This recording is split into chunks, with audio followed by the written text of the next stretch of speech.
नमस्कार दोस्तों, एक बार फिर से आप सभी का स्वागत है मेरे YouTube चैनल पर। आज एक और इम्पोर्टेंट टॉपिक आप लोगों के बीच लेकर आया हूँ। आज के दिन इस वीडियो में बात करेंगे eco clubs for mission life का रजिस्टर सितंबर माह 2025 का किस तरह से तैयार करेंगे, यानी सितंबर 2025 की थीम के आधार पर कौन सी गतिविधियां करनी है, उसका कार्य इस वीडियो में समझेंगे। इसलिए वीडियो को बिना स्किप किए हुए अंत तक जरूर देखें।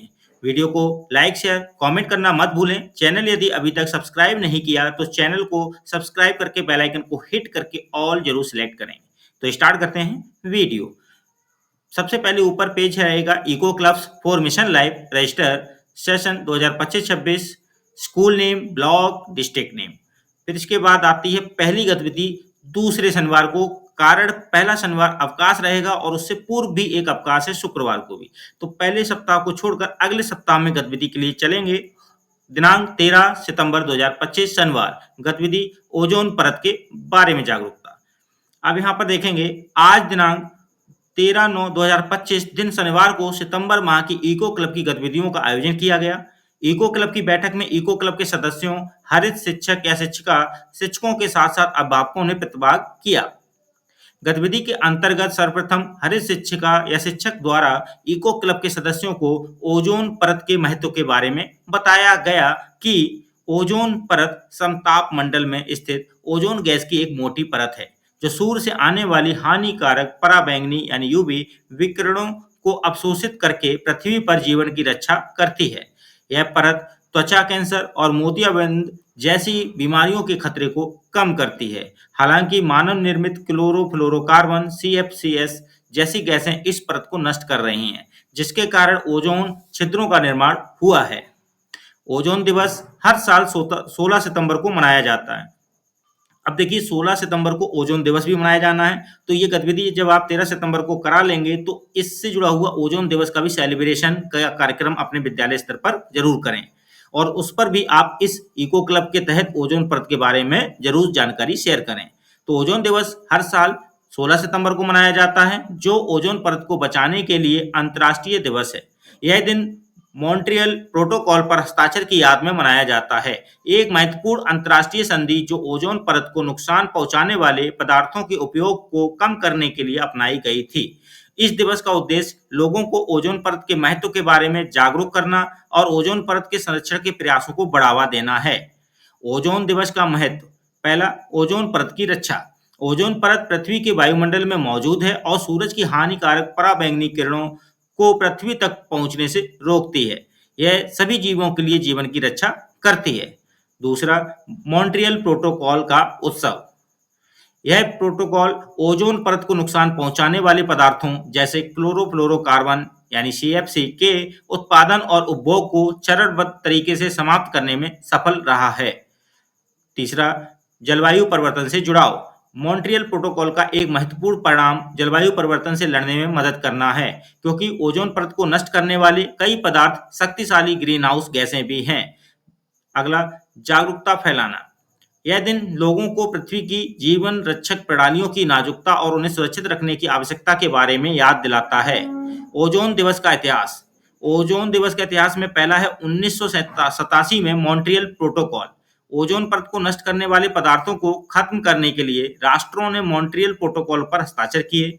1994 में संयुक्त राष्ट्र संघ द्वारा घोषणा। संयुक्त राष्ट्र महासभा ने ओजोन परत के संरक्षण के लिए 16 सितंबर को अंतर्राष्ट्रीय दिवस घोषित किया। वृक्षारोपण से ओजोन परत की सुरक्षा में मदद मिलती है, क्योंकि पेड़ वायुमंडल से कार्बन डाइऑक्साइड को अवशोषित करते हैं और ऑक्सीजन छोड़ते हैं, जिससे ग्रीन हाउस प्रभाव कम होता है, जो अप्रत्यक्ष रूप से ओजोन परत के स्वास्थ्य को प्रभावित करता है।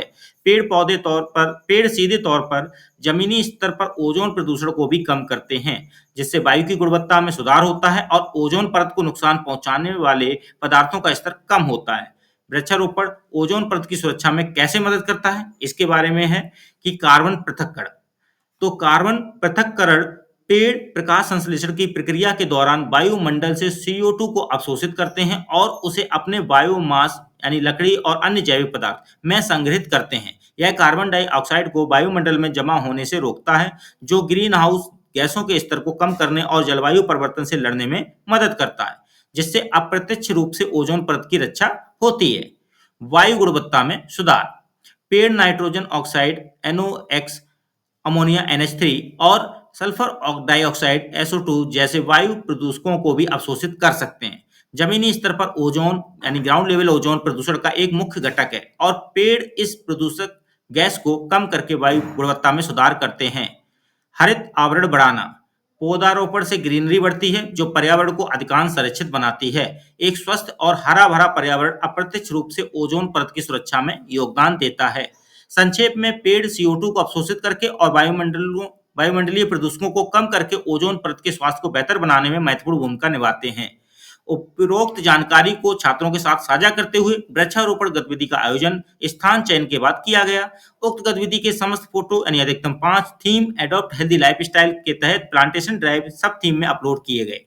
प्लांटेशन ड्राइव गतिविधि से जुड़े चित्र प्रिंट करके यहाँ पेस्ट कर लें। इस तरह से ये प्रथम गतिविधि 13 सितंबर को संपन्न हुई। अब बात करते हैं अगले सप्ताह की गतिविधि।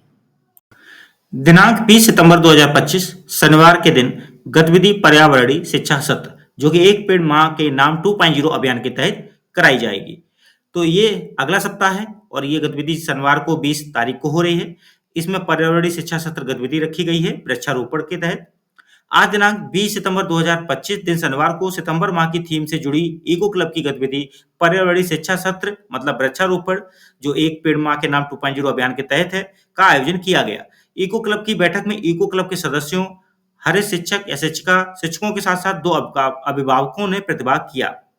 आज दिनांक 20 सितंबर 2025 दिन शनिवार की प्रथम गतिविधि पर्यावरणीय शिक्षा सत्र का उद्देश्य छात्रों में पर्यावरण के प्रति जिम्मेदारी और संवेदनशीलता विकसित करना है ताकि वे न केवल वर्तमान समय में बल्कि भविष्य में भी पर्यावरण संरक्षण में महत्वपूर्ण योगदान दे सकें। हरित शिक्षिका द्वारा सर्वप्रथम छात्रों को पर्यावरण के बारे में महत्वपूर्ण जानकारी दी गई तथा पर्यावरण की विभिन्न प्रकार की समस्याओं जैसे कि प्रदूषण, जलवायु परिवर्तन से अवगत कराया गया। प्रदूषण को कम करने के उपायों के संबंध में छात्रों से चर्चा पर चर्चा की गई तथा चर्चा पर चर्चा से स्पष्ट बिंदुओं को चार्ट पर अंकित किया गया तथा छात्रों से उक्त बिंदुओं को व्यवहार में प्रयोग करने हेतु प्रेरित किया गया। हरित शिक्षक या शिक्षिका द्वारा सर्वप्रथम छात्रों को वृक्षारोपण के बारे में महत्वपूर्ण जानकारी दी गई जिसके तहत एक वृक्षारोपण ठीक है एक पेड़ माह के नाम 2.0 सत्र का आयोजन किया। ठीक है, यहाँ पे एक शब्द हटा देंगे जिसके तहत वृक्षारोपण एक पेड़ माह के नाम 2.0 सत्र का आयोजन किया। इसके बाद आगे लिखेंगे कि वृक्षारोपण एक पेड़ माह के नाम 2.0 अभियान के तहत यानी पेड़ लगाने का कार्य पर्यावरण और मानव जीवन के लिए महत्वपूर्ण है। यह न केवल वायु को शुद्ध करता है बल्कि जलवायु परिवर्तन को नियंत्रित करने, मिट्टी के कटाव को रोकने और वन्य जीवों के लिए आवास प्रदान करने में मदद करता है। वृक्षारोपण के प्रमुख लाभ: पर्यावरण संरक्षण, जलवायु परिवर्तन का मुकाबला, जैव विविधता का संरक्षण, आर्थिक लाभ, स्वास्थ्य लाभ। वृक्षारोपण एक सरल लेकिन शक्तिशाली कार्य है जो पर्यावरण और मानव जीवन को बेहतर बनाने में महत्वपूर्ण भूमिका निभाता है। हम सभी को अधिक से अधिक पेड़ लगाने और पर्यावरण संरक्षण के प्रति जागरूक होने की आवश्यकता है। उक्त गतिविधि से जुड़े फोटोग्राफ को इको क्लब पोर्टल पर थीम एडॉप्ट हेल्दी लाइफस्टाइल्स की सब थीम प्लांटेशन ड्राइव के तहत विवरण के साथ अपलोड किया गया। इको क्लब के सभी सदस्यों द्वारा पर्यावरणीय शिक्षा सत्र यानी वृक्षारोपण की गतिविधि पर चर्चा के बाद आज की बैठक का समापन किया गया। अब यहाँ पर जो वृक्षारोपण कार्यक्रम हुआ उससे जुड़ा हुआ फोटो प्रिंट करा के पेस्ट करेंगे। तो इस तरह से ये 20 तारीख की गतिविधि संपन्न हुई। अब अगली दिनांक 27 सितंबर 2025 यानी अगले सप्ताह में शनिवार के दिन गतिविधि होगी मियावाकी वन। क्या है इसके बारे में बताते हैं। दिनांक 27 सितंबर 2025 दिन शनिवार गतिविधि मियावाकी वन। ये गतिविधि जो है ये पूर्व माह में भी कराई गई है। इस गतिविधि का दोबारा कराना भी जरूरी होता है क्योंकि कुछ बच्चे जो अवशेष रह जाते हैं या जो बच्चे शामिल नहीं हो पाते हैं उनको भी इस संबंध में जानकारी देना जरूरी है। जैसे एक पेड़ माह के नाम की गतिविधि है वो कई बार कराई गई है और अलग अलग प्रकार के समूहों में कराई गई है बच्चों के साथ। जैसे कक्षा 6 के समूह के साथ किसी बार करा दी क्योंकि एक साथ सारे बच्चों को सम्मिलित करना भी आसान नहीं हो पाता कभी कभी। और एक चीज यहाँ पर बता दूं कि मियावाकी वन जो होता है वो खाली पड़े क्षेत्र में घने पेड़ों का एक तरह से वृक्षारोपण होता है। यदि ये पूर्व माह में आपने करा दिया और यदि जगह अब नहीं है आपके पास अवशेष कहीं तो आप इसमें एक जागरूकता सत्र जो करेंगे वो कर लेंगे इस गतिविधि के माध्यम से। यदि कोई जगह अवशेष है जहां फिर से पेड़ों का एक घना एरिया कर सकते तैयार तो उस गतिविधि को भी यहाँ पर शामिल कर सकते हैं। तो क्या है इस गतिविधि के बारे में जानते हैं। आज दिनांक 27 सितंबर 2025 दिन शनिवार को अगस्त माह की इको क्लब की गतिविधि मियावाकी वन का आयोजन किया गया। इको क्लब की बैठक में इको क्लब के सदस्यों, हरित शिक्षक या शिक्षकों ने प्रतिभाग किया। गतिविधि के अंतर्गत सर्वप्रथम हरित शिक्षक का या शिक्षक द्वारा इको क्लब के सदस्यों को स्वस्थ जीवन शैली अपनाए थीम के तहत मियावाकी वन के महत्व के बारे में जागरूक किया गया कि भारतीय वन नीति 1988 के अनुसार भारत अपने हरित क्षेत्र को 25 से 33% तक बढ़ाने के लिए प्रतिबद्ध है। साथ ही भारत ने पेरिस समझौते के तहत मियावाकी परियोजनाओं को अपनाने का संकल्प भी लिया है। इसी के तहत तेलंगाना सरकार ने राज्य की वनस्पति को बढ़ाने के लिए इस जापानी वनीकरण पद्धति की शुरुआत की थी। इसे तेलंगानाकु हरितहरम कहा गया। पिछले कुछ वर्षों में केंद्र और राज्य सरकारों द्वारा वनों की कटाई को नियंत्रित करने और देश में हरित क्षेत्र को बढ़ाने की नई तकनीकों को लाने के लिए कई पहल की गई। मियावाकी एक ऐसा ही उपयोगी तरीका है जिसे हाल ही में भारत में अपनाया गया है।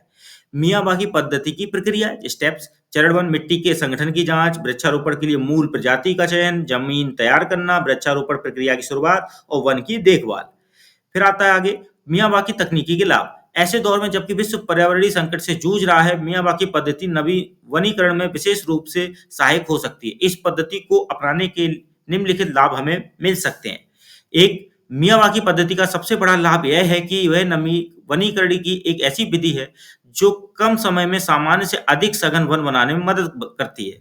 आमतौर पर जंगलों को पारंपरिक विधि से उगने में कम से कम 100 वर्ष का समय लगता है, जबकि मियावाकी पद्धति से उन्हें केवल 20 से 30 वर्षों में ही उगाया जा सकता है।